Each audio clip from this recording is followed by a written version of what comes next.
Wim Bens, welcome to Brew Bloods, episode 100. Thank you.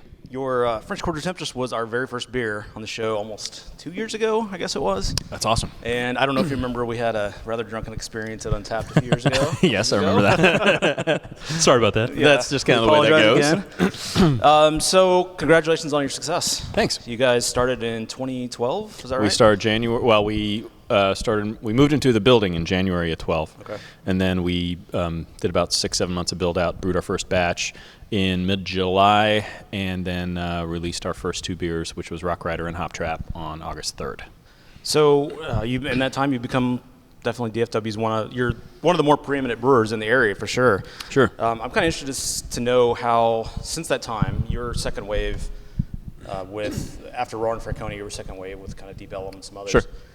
How have you seen Lakewood change in that time, and did it necessarily go in the direction you wanted it to? Because I know you sought out Belgian influences. Sure. And do you like the way it's evolved since then? Well, it definitely has evolved. When we first started, by the end of our first year, there were 5 or 6 breweries in DFW. Now there's close to 50. So that's definitely been an evolution over just the past, 4 years. So that's been a huge change.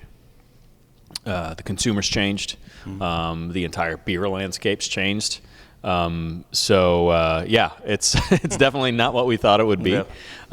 We are, we're blessed with having, having success and being able to grow quickly right out of the gate. But it's definitely been a challenge. I mean, it continues to be challenges, and that's just the way it is because the industry's evolving so quickly. I'll tell you that when we first started out, we had 3 or 4 employees, and our initial business model had us adding about 1,000 barrels annually and adding one person annually to account for those 1,000 barrels. Mm-hmm. Mm-hmm. And by the end of the first year, we were at 13 people, and we were not making 13,000 barrels. We were making about 3. So we we didn't really anticipate the amount of hands that you need. Right. It's very labor intensive, and sales as well. You have to have your outside sales to make sure you remain relevant and top of mind. So do you like the way I know your beer styles here have evolved over the years. Do you like the way it's gone from seeking out Belgian styles to you've gone a rainbow of directions since then? I have. Mm-hmm. And, I think and that I think was a little bit of a fault on our part is that, our first sort of tagline was Belgian roots, Texas brewed. And that really had more to do with me than it really did with the beer. Because when we first started out, we had a Belgian IPA. We had an American rye wheat beer. We had Temptress, which is English-inspired, and we had lager, still have lager, which is a Vienna lager. So even our core 4, when we started out, we only had one Belgian beer. It wasn't that we were trying to put Belgian influence into every single beer. And I think the sort of our internal motto has been to create the best beer no matter where it's from in the world. Just be.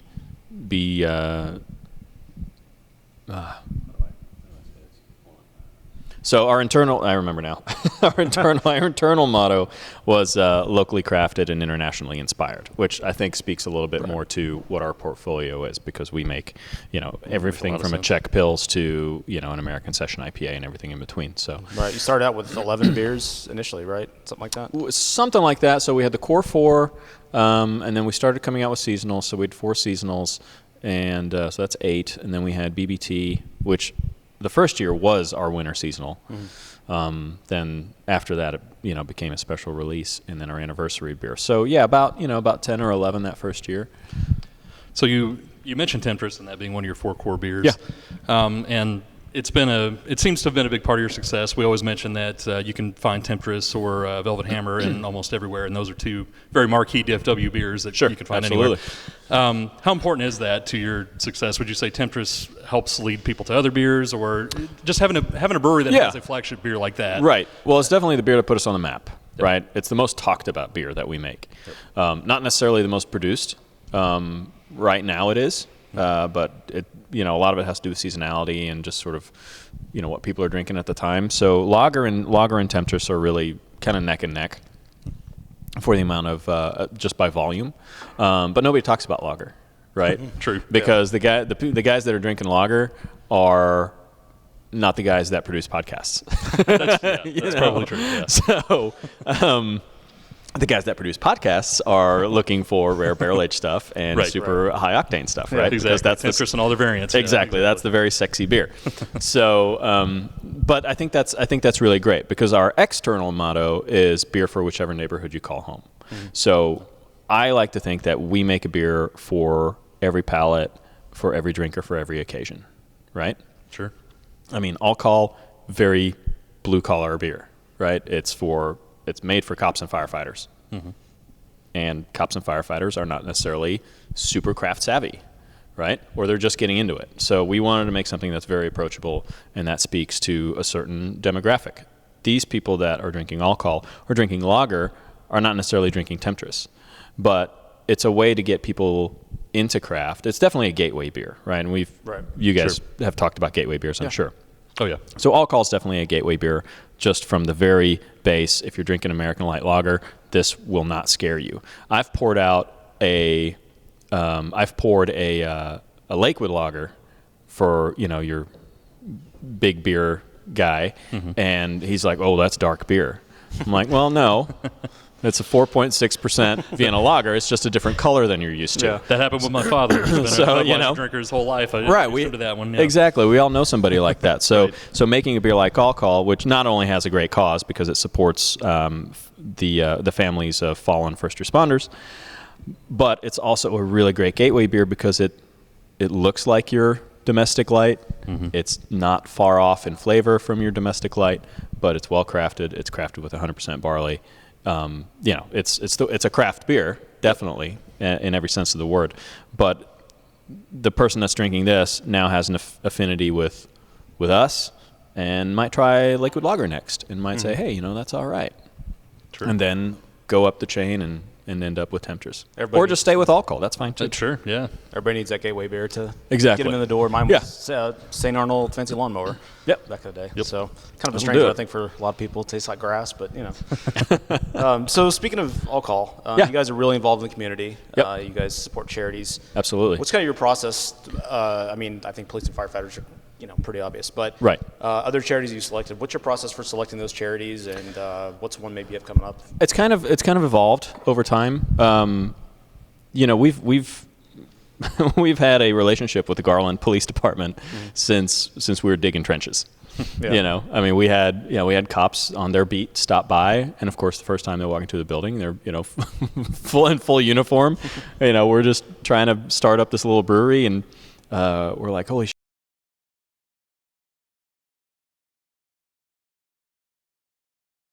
The fuzz is here.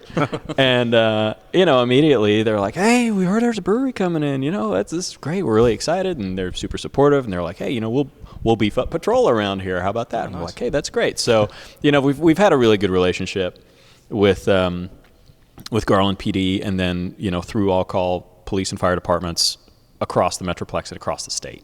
So that's been really great. So that kind of evolved over time.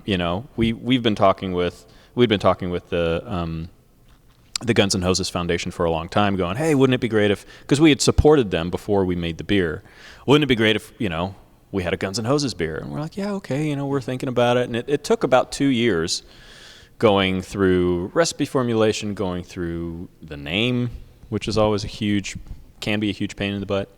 And then finally landing on a beer that we're excited about as craft beer makers, and that Guns N' Hoses was excited about as an organization, and not necessarily craft beer drinkers, but it was really a beer that they could rally around. Did they have to approve the final recipe, or did they get final approval on that?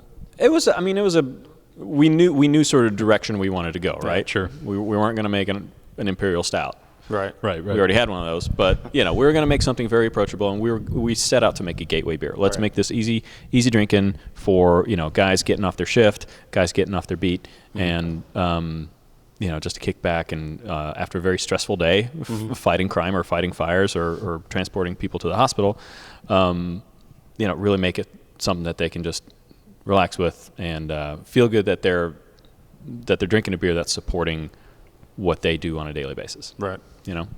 So that being said, we've also been extremely active in the LGBT community. I mean, sort of the other end of the spectrum, some might say. A very I mean, I think law enforcement tends to be a little bit more of a conservative movement, and LGBT tends to be more progressive, more liberal. So again, beer for whichever neighborhood you call home, right?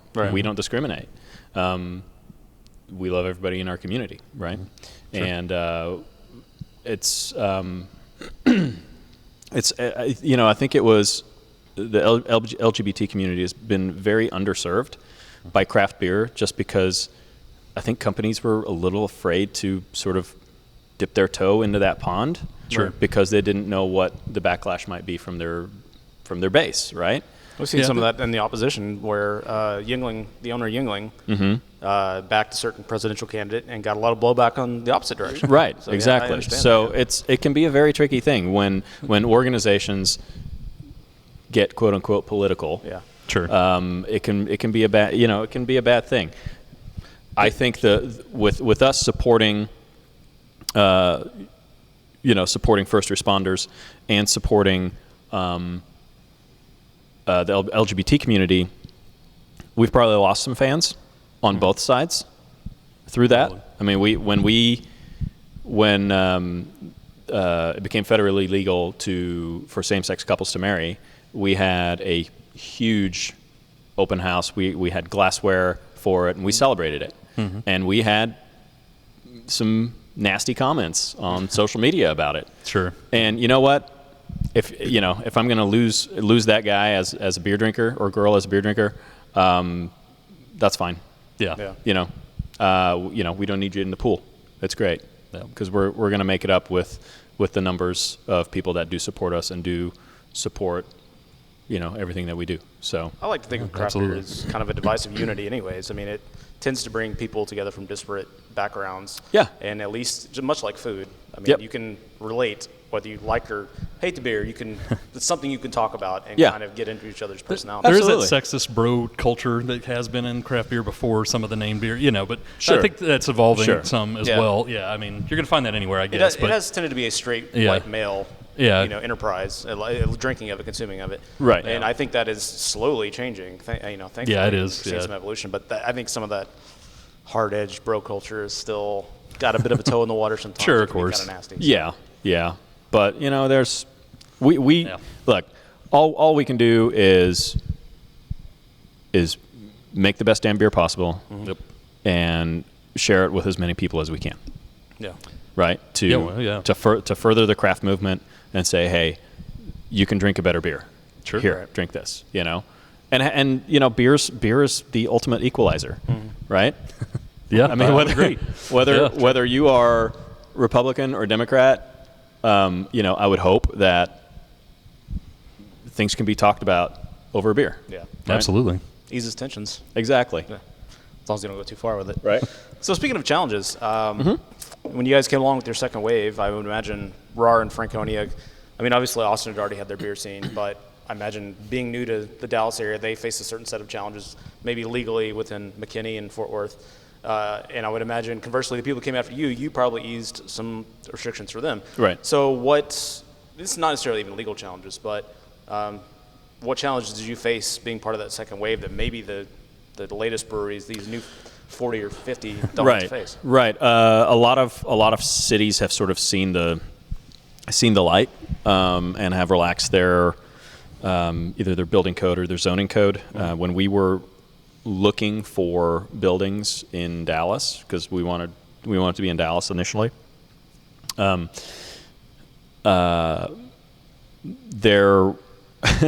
only zone that you could produce alcohol was a highly industrial zone.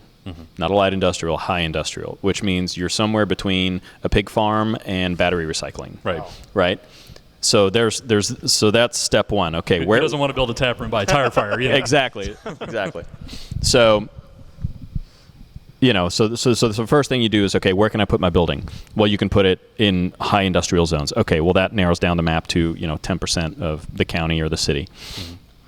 Okay, within that, what do the buildings look like, right? So now I need a building that's X amount of square feet. I needed 10,000 square feet, for example. Mm-hmm. Okay, well, now you're narrowing it down even further. Okay, now I need three-phase power. Okay, now you're narrowing it down further. Now I need to make sure that the plumbing going in and going out is big enough. Now you're narrowing it down even further.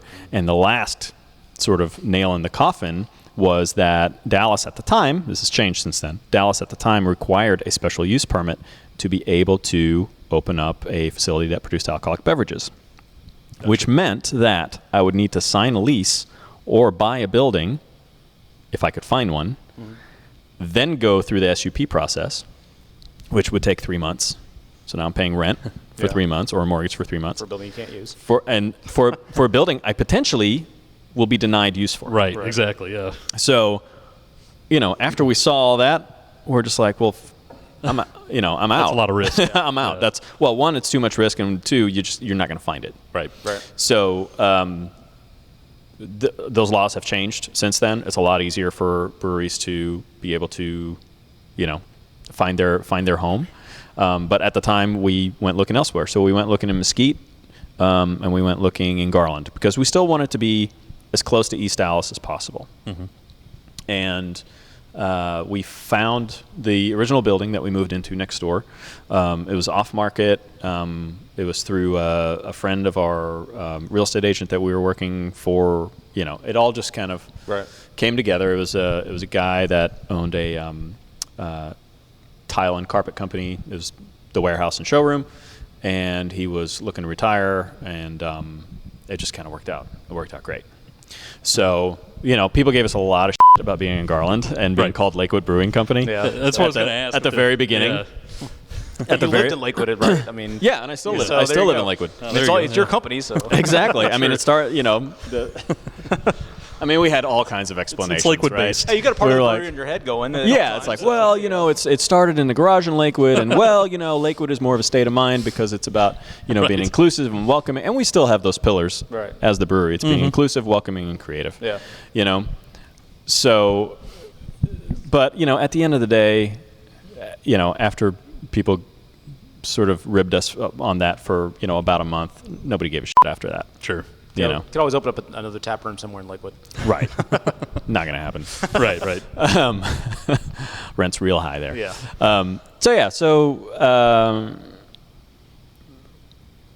Where are we going with that? We were talking about what was the legal challenges and what's the challenges question? you faced. Yeah. So the challenge was finding a place.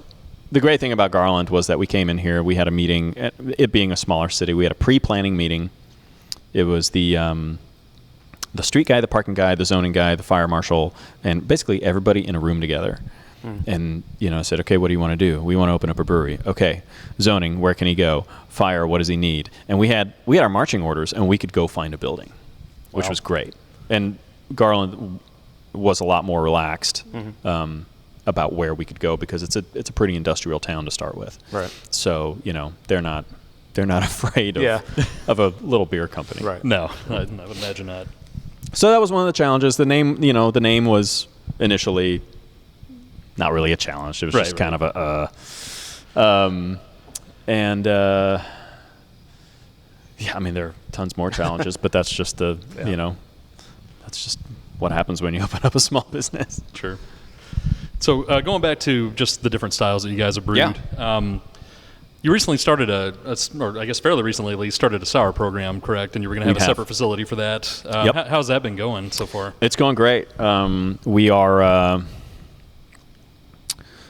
trying to figure out how much I can say. Sure. So we have beer that's been aging up to 4 years. Wow. Currently. Nice. And we are starting to look at maybe doing very small releases of those beers. Like to the public, or maybe tap room only type? Maybe tap room only. Okay. We'll kind of see where that lands. We're still looking for some equipment, but the beer is fantastic, and we're really excited about it. It'll be sort of I can't really call it. It's lambic style, I guess, It's not true lambic because it wasn't spontaneously fermented, but it's it's sour beer that we have going back for 3 years that we can now start blending. Oh, okay, that's great. So, yeah. So did you feel to take on sours? Is that something you wanted to do? I mean, the trend has been going towards sours for a couple of years now. Did you feel like the whim of the public demanded that you get into sours, or did you already? No, it's just something we wanted to do. Yeah. I mean, we're constantly trying, and all the brewers. It's doing the same beer day in, day out, while is a challenge to keep it absolutely consistent every time. Can get a little boring. Sure. So we are constantly trying to come up with new beers, new seasonal beers, new limited release beers, the sour program, and it keeps us all engaged, and it's fun, and it's a new challenge, and it keeps us learning and keeps us creative. Is that part of what led to the Temptress variants as well, just to try to keep it?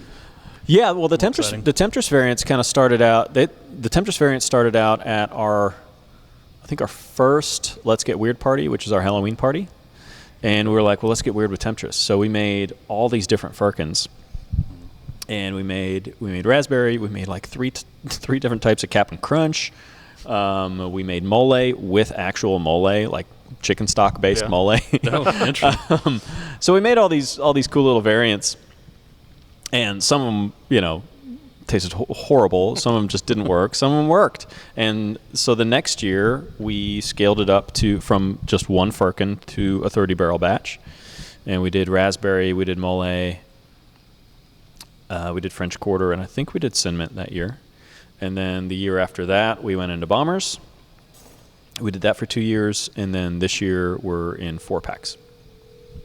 So it's kind of evolved. Yeah. Which of the variants sells the best? French Quarter. French Quarter. Yep.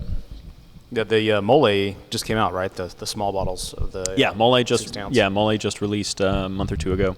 Yeah, we just got those in the mail last week or week before.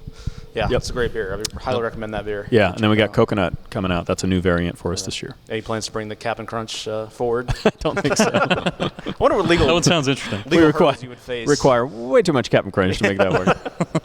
Have to take an entire shipment. Exactly. So what's the story behind Temptress? I'm interested because it's definitely your flagship beer. Is there a story behind it? There is, yeah. Temptress was a mistake. We're trying to make a porter. And we let the boil go too long. No, literally.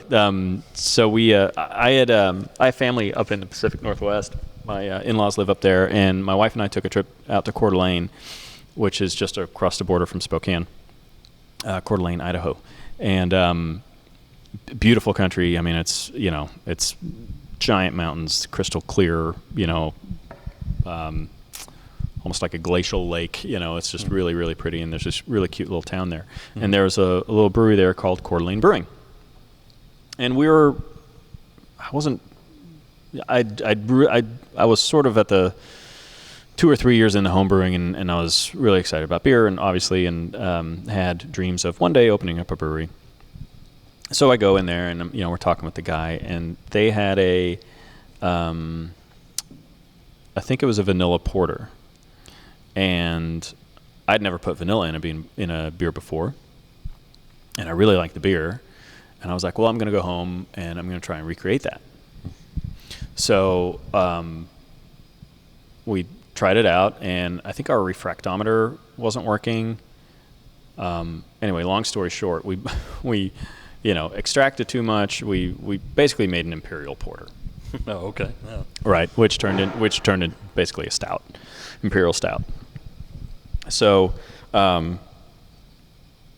there's nothing wrong with it. We didn't, we set out to make a porter, and we ended up with an imperial stout. So just a higher ABV, and we fermented it out, and put the vanilla in it, and it was great.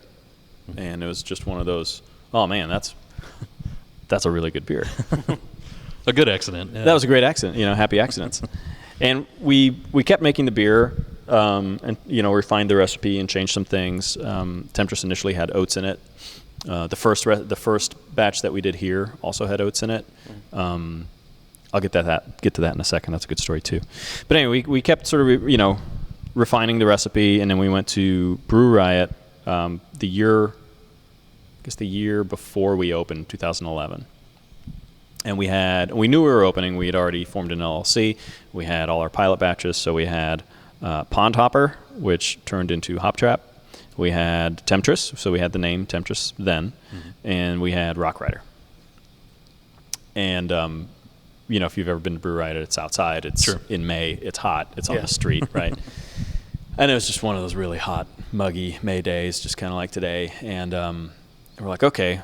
So we're all setting up under the tent. And we're like, okay, well, who's going to drink what? Because we're like, okay, this is sort of our first time to really put our beer out to the public, and we really want to capture as much information as we can to what the demographic breakdown is going to be, who's going to drink what beer, and what do they like. So we're like, okay, well, it's a hot, sticky Texas day. Everyone's going to go for Rock Rider because that's a wheat beer, and wheat beers are all the rage. Right, of course. In 2011. Not anymore. We're going to have an IPA, so we're, definitely have some IPA drinkers out there, so that'll be good. And then, the Brew Blood kind of guys will come and drink the Temptress. Cool. So the day sort of does its thing, and we had good response on all the beers. And then we had some women come up, and of course we're trying to sell everybody on everything, right? We're like, hey, this tastes like chocolate cake. Have some. Oh, I don't know, that looks pretty dark, and they're giving us the I'm not so sure, and we're like, just drink it.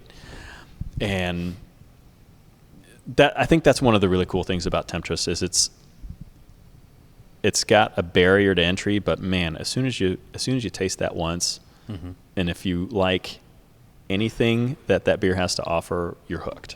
Okay. Right? Absolutely. So once women started tasting that beer and going, oh my God, this is so decadent, and it's rich, and it's chocolatey, and it doesn't really taste like beer because I don't really like beer. I'm just here with my husband, whatever. It was sort of this viral chatter that started spreading out to the crowd, and the next thing we know, we have this long-ass line of women drinking Temptress on a hot summer day in Texas. So we're like, okay, well, I think we might be onto something. And it completely blew our expectations out of the water because we didn't know how that was going to go. We thought it was just going to be, niche. We'll do Temptress as our winter seasonal or something. But it took off. So that was really eye-opening. And I'm glad we did that because if we hadn't, we may not have released Temptress as a year-round beer, at least not initially. But we did. So then we build out and we do everything here, and we brew our first batch of Temptress here. Because we brewed Rock Rider and Hop Trap. We're like, okay, now we need to brew Temptress. Okay, so we brewed Temptress, and like I said, it had oats in it, which worked great on a homebrew level, but really gummed up the works on our big system. Yeah, sure. So we had, I think, a 3 or 4 hour runoff, which was bad. Right. And we didn't hit our gravity, and we collected as much as we could. We fermented it out, and we're like, well, this is a pretty good beer, but it's not exactly what we want it to be. The alcohol's a little bit low. It's about 8%. We were really shooting for 9. And what are we going to do with it? And Trevor, our sales director at the time, was like, well, fuck it, put it in a barrel. Right. It's like, what are you going to do? Just put it in a barrel. So we put it in a barrel. And then, about 5 months later, we took it out of the barrel, and that became BBT 2012. Oh. And we had picked up our, 1.5 of alcohol by sitting in the barrel and sitting in the hot warehouse, and tasted freaking amazing. We're like, okay, well, we need to do that again because that turned out well. Yeah. So that's how BBT was formed. Okay. We had no intention of ever series of happy accidents. So we had no intention of making a imperial sweet stout. We were just going to make a porter or a sweet stout with vanilla. We had no intention of making BBT in the first place. It was just, hey, we have this beer, we need to put it somewhere because we don't want to put it down the drain. Right. Because it's still, it's still a good beer. So yeah, it's just been sort of that evolution, and then the same way with the Seduction series. It's okay, well, let's try these and see what works, and it's just sort of slowly evolved. But that's kind of the fun thing about being a craft brewery is that you keep trying new things, and sometimes it works and sometimes it doesn't. Yeah. But when it works, it's great. It's a great feeling. It's funny you say that it was ladies in the line, because my wife doesn't look forward to any beers. She doesn't care that much about beers, but Raspberry Temptress every year. It's grab me a 4-pack of that. Oh yeah, it's a requirement. Was the Temptress named with anybody in mind? Anybody in particular, or was it just something No, spontaneously generated? it was Evil Temptress, because because we'd been brewing it on a homebrew level for about a year or two, and it's a 9% beer. Yeah. And it doesn't drink like a 9% beer, so it's it's this Evil Temptress. Yeah. And then we dropped the evil and just left it with Temptress. So the beer sort of named itself. Okay. Yeah. So I'm kind of interested in your personal history. I know that you were born in Belgium. Yep. And you came over. You moved to North Texas when you were 7. Yep. So, what did your parents do, and what brought them to the United States and Texas specifically? My parents both have they both worked in the pharmaceutical industry. Okay. So my parents they worked for different pharmaceutical companies in Belgium.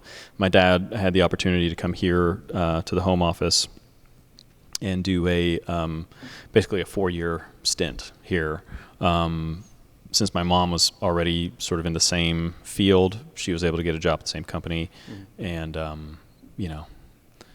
after 4 years, we're like, well, life's pretty good, I guess.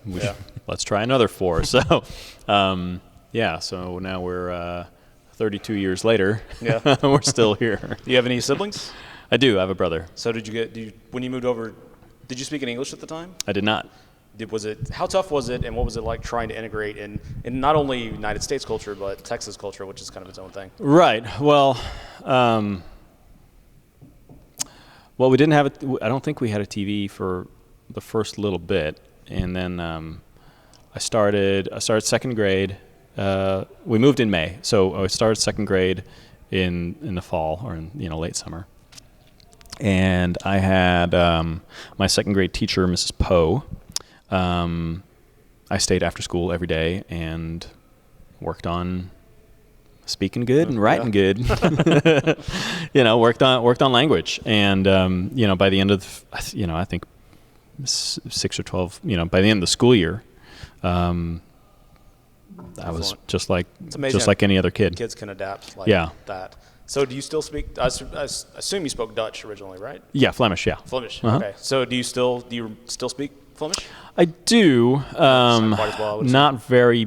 I don't speak it often, and I don't have a great vocabulary. Right. So, I've done 1 or 2 interviews in Flemish with, Belgian newspapers or magazines or whatever. And sometimes it works, and sometimes it's just really hard to find the words that are needed to carry on a adult conversation. Yeah. I mean, I can conversationally, go to the store, go to the bar, whatever. I can get along fine. But if they're posing questions like you guys are posing questions, it's really hard to try and find the vocabulary to make that work. So, I don't speak it as much as I used to. Yeah, I know a guy I work with. He's from Russia. Him and his wife are both from Russia, and his kids, because they also were I don't remember if they were born in Russia or if they were born here, but they were initially only spoke Russian. Yeah. And so once they got to school, they want to integrate as quickly as possible. Sure. The kids themselves, and so they just refuse to speak Russian in the house. The parents are still speaking Russian to them, but they're answering back in English. Right. And so they're slowly forgetting. We did some stuff like that. Yeah. Yeah. We spoke Flemish at home, and we had my parents both worked, so they had actually had nannies that we would bring over on visas for however long they were allowed to stay in the country, just so that we wouldn't lose the language. My brother was 6 weeks old when we moved, so we, they wanted to make sure that he learned Flemish, and made sure that we were only speaking Flemish in the house. But it's really hard when you're in a different country, where there is no shred of your original language anywhere outside of the home, or even in the home. You got your TV, you got your radio, you got food packages. I mean, nothing is how it was. It's got to be tough. Yeah, it is tough, especially when those formative years. Yeah, absolutely. As far as I'm aware, DFW doesn't have much of a Flemish community. So no, there are Dutch speakers of North Texas is a Facebook group, right? And there's a Flemish group as well. Okay. Yeah, but we have meetings of 20 people. Yeah, right. Yeah. So not a ton. So what kind of kid were you, and what kind of kid do you think your parents thought you were? I was a pretty quiet kid. Read a lot of comic books. Spent a lot of hours in my room playing guitar and listening to music. I mean, I don't know if I'm introverted or extroverted. I guess I need to take the. You can be somewhere in between. Somewhere in between. But I was always a little bit on the quiet side, I think. Yeah. Yeah. What was your favorite comic book? Well, Don't Hurt Me. It was the late 80s, early 90s, so X Factor was huge. Yeah. So I had all the X Factors up until like number 80 or something when they went to the new team, and then I was like, screw it, I give up. But I do have a pretty extensive X-Men collection. I'm only missing from 1966, so Silver Age to 300. So from 1 to 300, I think I'm missing 2 or 3 issues. You have an issue 1? I don't have a 1. Okay. I have a 2, a 3, and a 5, and so I'm only missing just a couple here and there. Yeah. Maybe you get some of that Nicolas Cage money, you can buy number 1 someday. Right. I think he ended up selling his Action Comics number 1 to make ends meet, I think. But he named his son. He didn't name him Clark, but did he name him Kal-El or something? Yeah, he named him Kal-El or something like that. At least Cal. That's funny. So when you're through high school, what did you think you were going to be? Did you envision yourself becoming a brewer at that point? No, not at all. So in high school, I was really active in the arts, and I was really active in science and academics. I took every art class, I took every theater class, I took every science class, physics, AP biology, whatever they had to offer. So my parents both have PhDs, so I thought I initially went into college thinking I'd go pre-med. Mm-hmm. Mm-hmm. And then I realized I don't want to do that. And then I was like, okay, well, I'll be a business major. And then I realized that I really don't like accounting. Right. And then I was like, okay, well, maybe I'll be an arts major. So I did that for a while. And then I realized, well, I'm not going to make any money if I'm an arts major. So I ended up with an advertising major, which is, a little bit of business, a little bit of art, right, which is great. And I did that for 10 years. And, that was a lot of fun. That was a great job to have in your early 20s. And, it was a good time. And it's made a lot of friends and made a lot of lifelong friends, in that industry. And, brewing was a hobby for me. I think the way a lot of brewers start out is that, they get a Mr. Beer kit, or they have a buddy that's home brewing and they help out, and then they get the bug. Right? Sure. So that was kind of how it happened for me. I had a buddy that had a Mr. Beer kit, and the beer tasted like shit. And but I was like, oh, that's neat. You can make your own beer. And then we didn't do anything for a couple of years, and then a little while later, we're like, hey, do you want to try brewing that beer again? Yeah, okay. So we went up to Homebrew Store up in Richardson here, to Homebrew headquarters, and Kelly was there, and he probably thought we're a couple of little shits and just wanted to brew beer. And I love Kelly, but man, he's a riot. And he set us up with a kit, probably expecting never to see us again. And the next week we were there, and the week after that, and the week after that, and became good friends with them as well. And the homebrew stores, as anyone trying to get into brewing, the homebrew store really is where you need to be. A good homebrew store and a good homebrew club will really step up your game. We've been there and had a failed attempt and a successful attempt. So yeah. So what was the first type? Do you remember what type of beer you guys tried out? I think it was just like a wheat beer. Yeah. It's like, let's keep it simple. Something that doesn't need refrigeration, something you can just throw in a closet and forget about for a couple of weeks. No. Yeah, a couple of wheat beers, and then pale ale and IPA, and then we got a fermentation fridge and tried lagers, and that's where our Lakewood lager recipe came from. Yep. So we won gold at Blue Bonnet with that, and then we took that to nationals and won a bronze with that. So, yeah. How was that first beer? I think it was good. I don't remember. Nothing too real. It's been a while. We had a drain pour IPA for our first beer. That was a bad idea. And we had a Sticky Kitchen IPA. Right? Yeah, it was bad. Yeah, it was pretty bad. So when, I guess, as a home brewer and you're deep into the advertising game, when did you feel like I need to pull the trigger and do this? And what was the moment? Yeah, I've had a lot of people ask me that, and there wasn't like a moment. It wasn't like I woke up one day and said, hey, I'm going to open up a brewery. It's just sort of the way that life went. So there were a lot of little steps along the way that got me down this path. And, one of them was, it was 2008. People were cutting budgets left and right. Advertising is the first thing to go. And, the work just wasn't, they just didn't have the budget anymore. And it wasn't that much, travel was cut. Do more with less, do more with less, do more with less, and years and years and years of that. And it kind of diluted the creative experience for me. So that's where brewing kind of helped me have a creative outlet, because no one was telling me do it with less. It was, I can use whatever the hell I want in this. Right. Right. I can make a beer with gold flakes if I want, because nobody will care. I can I could take it to the top of the mountain and collect, rainwater on Mount Everest if I wanted to. I mean, there were no limitations, and that was the really great feeling, is that there's no limitations. One, I'm still creating something, because advertising is creative. You are creating something. So there's no limitations to beer. I'm creating something, and it's something that I enjoy the final product of, which wasn't necessarily what I was doing in my career. Sure. I was being creative as much as I could with the budget that kept getting cut, and I wasn't necessarily proud of what I had created at the very end. Right. So this was a complete departure from that, which was very appealing to me as a creative person. So started getting really involved in homebrew club and competitions, and getting feedback on beer and getting judge feedback on beer, because your mom can tell you that you make the best beer in the world, but until you get it in front of a judge, let's be real. So did that, and then I applied to the American Brewers Guild,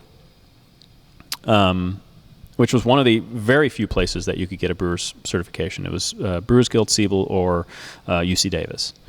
And that was it. And UC Davis was a 4-year program, so I'm like, well, I can't move to California and go to school. Right. So it was really just Siebel and ABG, because they had remote study courses. So I applied to ABG and forgot I applied because there was about a 2-year waiting list. Wow. So, a year and a half later, I get this letter in the mail that says, hey, you've been accepted. And I'm like, what the hell is that? Oh, yeah, I applied to that. So I was like, okay, and then I sat there with my wife and scratched my head for a minute, and I'm like, okay, well, I guess I'll do this, and just kind of see how it goes.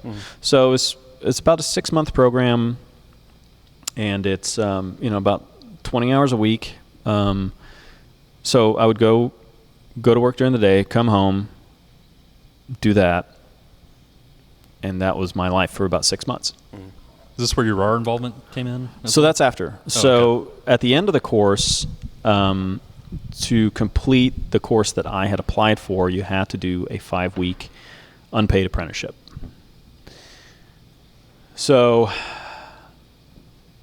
very naively, I thought that my work would be cool with that. Sure. And after meeting with HR, it became very, very clear that they were not cool with that. Right. And now as a business owner, I'm like, well, what the hell were you thinking? Right. So anyway, sorry for all of that, guys. But basically got an ultimatum that said, hey, do you want to keep working here, or do you want to go do this beer thing?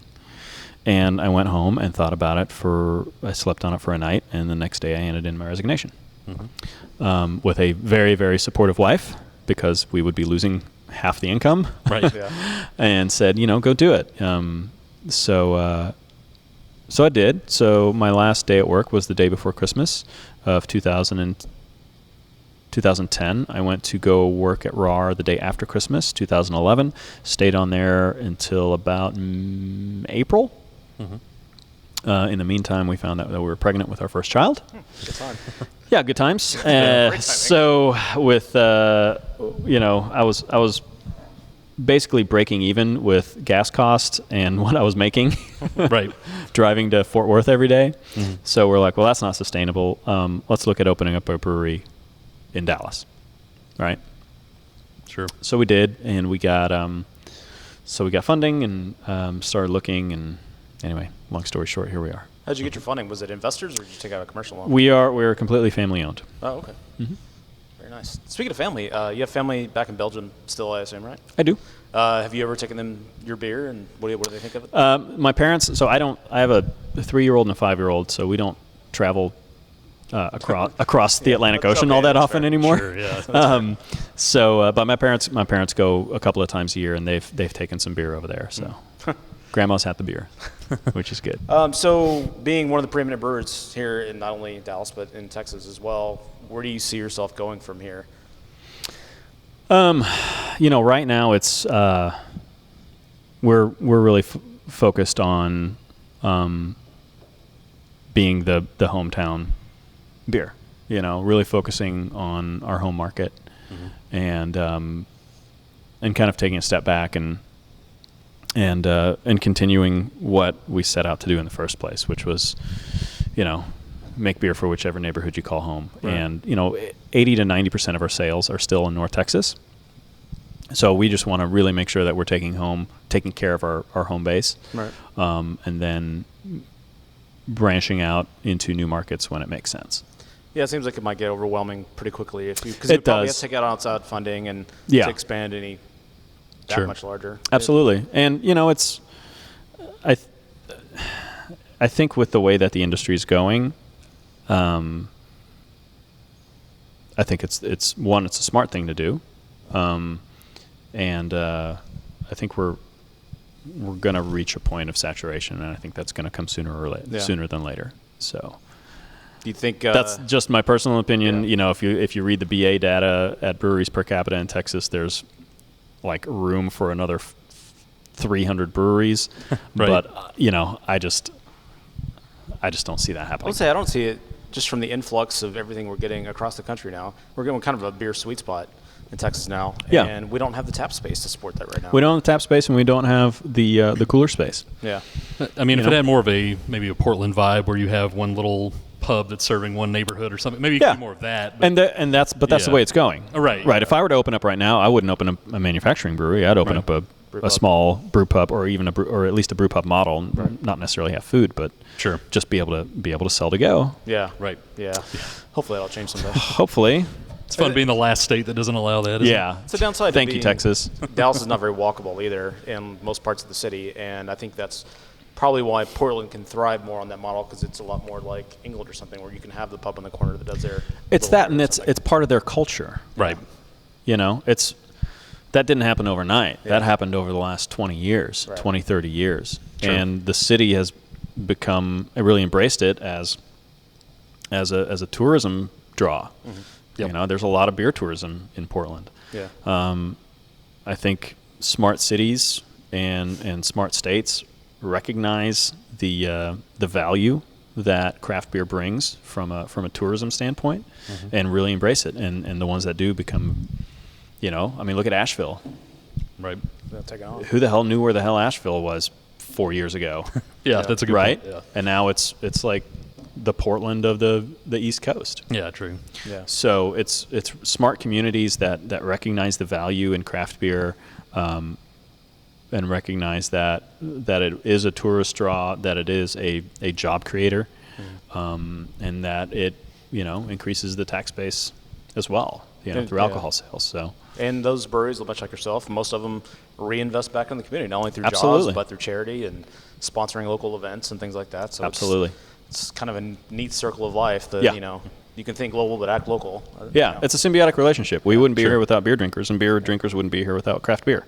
Yep, absolutely. Right? Yeah, that's very true. So how quickly did I assume you started out not only president founder, but you were the head brewer. for a good while. For not as long as you think. Yeah. I was head brewer for 2 months. Oh, okay. That's way shorter.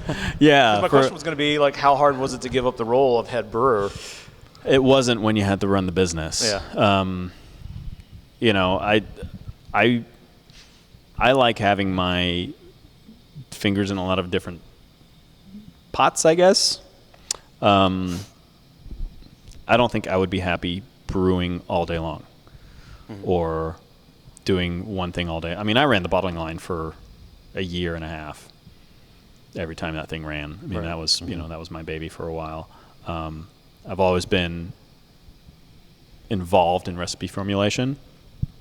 I still love the creative aspect of it, but I got to run the business too, you know.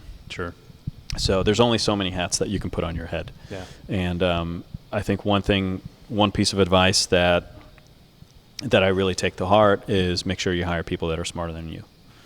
So our first brewer, Jason, he came from Oscar Blues, and you know, knew a lot more about brewing and cellaring than I did in the 4 months that I worked in a brewery. Right?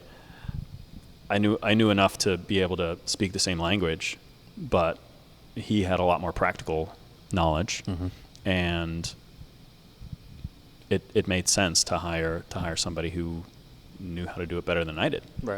Right?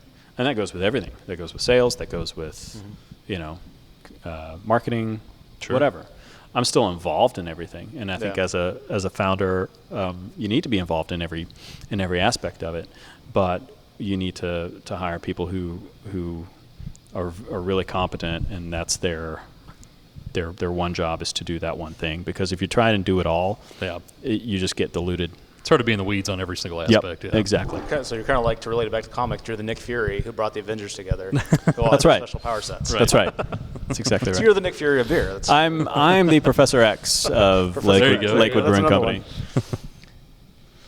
So I'm curious to know, and this will be our last question. We'll move on to the lightning round because I know you got a full day ahead of you. But what's been the worst day at Lakewood that you can remember? And conversely, what's the best day that you can remember? Oh God, the worst day at Lakewood.